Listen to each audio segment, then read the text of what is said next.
পশ্চিমবঙ্গের প্রাচীন টেরাকোটা মন্দিরগুলি ঘুরে দেখতে আমরা আবারও বেরিয়ে পড়েছি। আর এবারে আমাদের গন্তব্য ছিল গুড়াপ।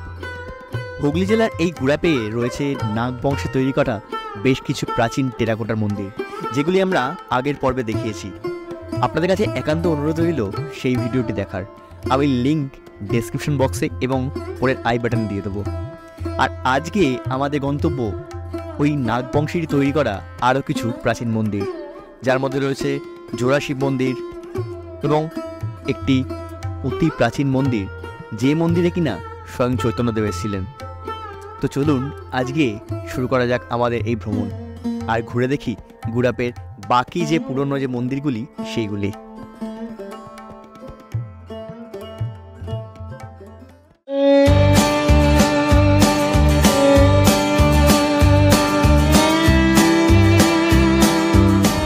যেমনটা আগেও দেখিয়েছি যে আমার যে বাড়ি মানে দেশের বাড়ি সেটা হচ্ছে ভাস্তারা, আর ভাস্তারা হচ্ছে এই গুড়াপে।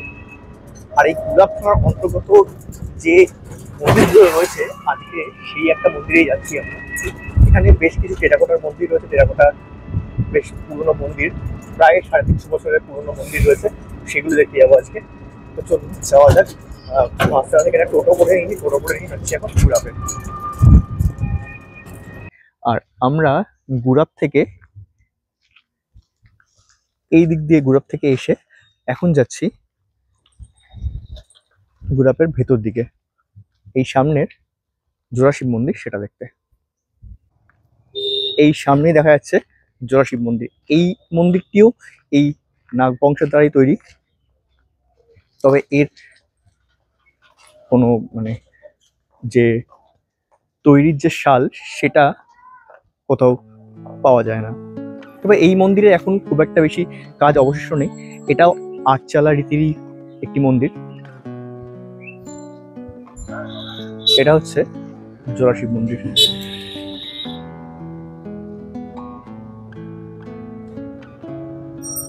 এখানে টেরাকোটা শৈলীর যে কাজগুলি ছিল সেগুলি একদম অপটু হাতে পড়ে নষ্ট হয়ে গেছে।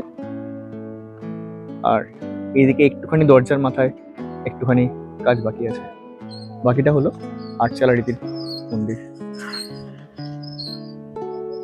এই হচ্ছে জোড়া শিব মন্দির। সোজা গেছে ওইদিকে রাস্তাটা হচ্ছে মন্দির বাকুল, আর এইদিকে রাস্তায় হচ্ছে জটিলেশ্বর শিব মন্দির। এই জোড়া শিব মন্দির দেখে এবার গ্রামের রাস্তা দিয়ে আমরা চললাম মন্দির বাকুল দেখতে।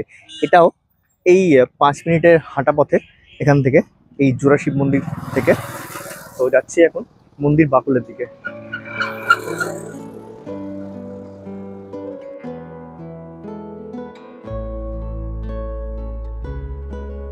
আর এইবার আমরা গুড়াপের গ্রামের রাস্তা দিয়ে এগিয়ে চলেছি গুড়াপের আরেকটি প্রাচীন মন্দির, মন্দির বাকুল দেখতে।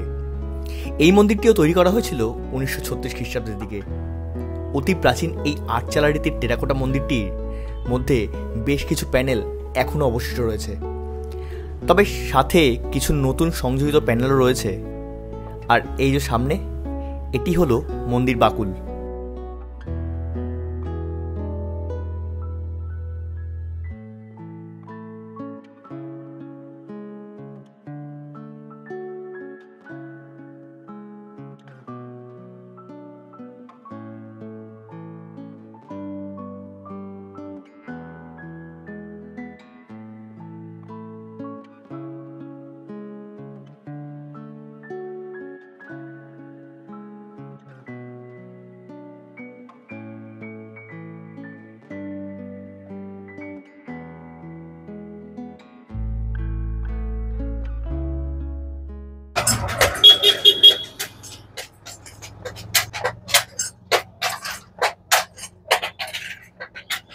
এই জোড়া শিব মন্দির এবং মন্দির বাকুল দেখার পরে আমরা চলে এলাম এই জটিলেশ্বর শিব মন্দির দেখতে।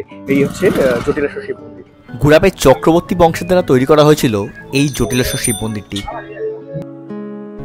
আটচালা রীতির এই শিব মন্দিরের গায়েও ছিল বেশ কিছু পুরনো টেরাকোটার কাজ, তবে আজ এই কাজটি অনেকটাই ধ্বংসপ্রাপ্ত হয়ে গেছে।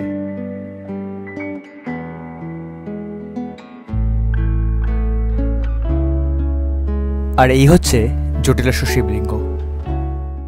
আর এই জটিলেশ্বর শিব মন্দিরের ঠিক পাশেই রাস্তাটা দিয়ে চলে যাচ্ছি এখন এই গোপালজিউ টেম্পলের। এই গোপালজিউ টেম্পলের একটা বৈশিষ্ট্য রয়েছে যে বলা হয় যে শ্রী চৈতন্য মহাপ্রভু তিনি যখন পদব্রজ মানে সন্ন্যাস গ্রহণ করেন, তিনি তখন এইখানে এই মন্দিরে এসে পুজো করেন এবং তারপরে এইখানে কোনো এক জায়গায় তিনি খাওয়া দাওয়া করেন এবং তারপর এখান থেকে চলে যান কুলিন গ্রামে। এই মন্দিরটিকে এখন রেনোভেট করা হয়েছে, তবে এই মন্দিরটি আগের বছর পর্যন্ত এতটা সুন্দর ছিল না। এখন নতুনভাবে এই জায়গাটাকে রেনোভেট করা হয়েছে চক্রবর্তী বংশের দ্বারা। এই জায়গাটা তৈরি করা হয়েছিল। এটিও একটি আটচালা রীতির মন্দির, তবে দেখে এখন মনে হচ্ছে নতুন, বাট জিনিসটা অনেক পুরনো, প্রায় 500 বছরের পুরনো। মানে চৈতন্য মহাপ্রভু যদি 500 বছর আগে এসে থাকেন তাহলে এই মন্দিরও সমকালীন মন্দির। গোপালজিউ মন্দির দেখার পরে আমরা ঠিক তার পাশেই এখন চলে এসেছি বুড়িমার দুর্গাপূজা মণ্ডপে। মন্দিরে একটা বৈশিষ্ট্য আছে এইখানে, মানে হুগলি জেলার এই গুড়াপে।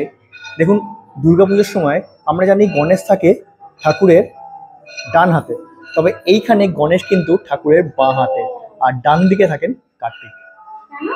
এটা এই গুড়াপের এই জায়গারই একমাত্র বৈশিষ্ট্য এই মন্দিরের।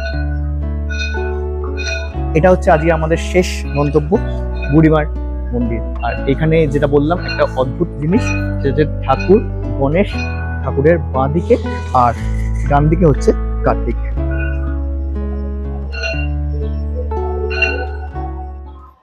এবার বলি আসবেন কি করে, মানে আমরা কিভাবে ঘুরলাম এই জায়গাটা। আপনারা যদি চান গুড়াপ স্টেশনে, হাওড়া বর্ধমান কড লাইনে গুড়াপ স্টেশনে নেবে, সেখান থেকে পায়ে হেঁটেই চলে আসতে পারেন এই নন্দদুলাল মন্দির কমপ্লেক্সে। এটা খুবই সামনে, মানে 1 কিলোমিটারের মধ্যেই, এবং তার পাশে যে মন্দিরগুলো ঘুরে দেখলাম সেগুলো কিন্তু সবকটি একদমই 1 কিলোমিটারের মধ্যে অবস্থিত। গুড়াপের এই যে মন্দির যে ভ্রমণটি সেটি কিন্তু আপনি চাইলে 1 ঘন্টার মধ্যে কমপ্লিট করে নিতে পারেন। তো আমি যেভাবে ঘুরলাম সেইভাবে যদি ঘুরে দেখেন তাহলে খুব তাড়াতাড়ি এই জায়গাটি ঘুরে দেখে নিতে পারবেন। আজকের এই ভিডিওটি যেখান থেকে শুরু করেছিলাম, মানে এই নন্দদুলালজি টেম্পলের সামনে থেকে, আবার আজকে শেষ করছি কিন্তু আমরা সেখানেই। আর এই ভিডিওটি কেমন লাগলো সেটি কিন্তু কমেন্ট করে জানাতে ভুলবেন না। আর যদি ভালো লাগে তাহলে অবশ্যই লাইক করবেন, শেয়ার করবেন আর সাবস্ক্রাইব করবেন আমাদের এই চ্যানেল ক্রিয়েশন থ্রু মাই আইসকে।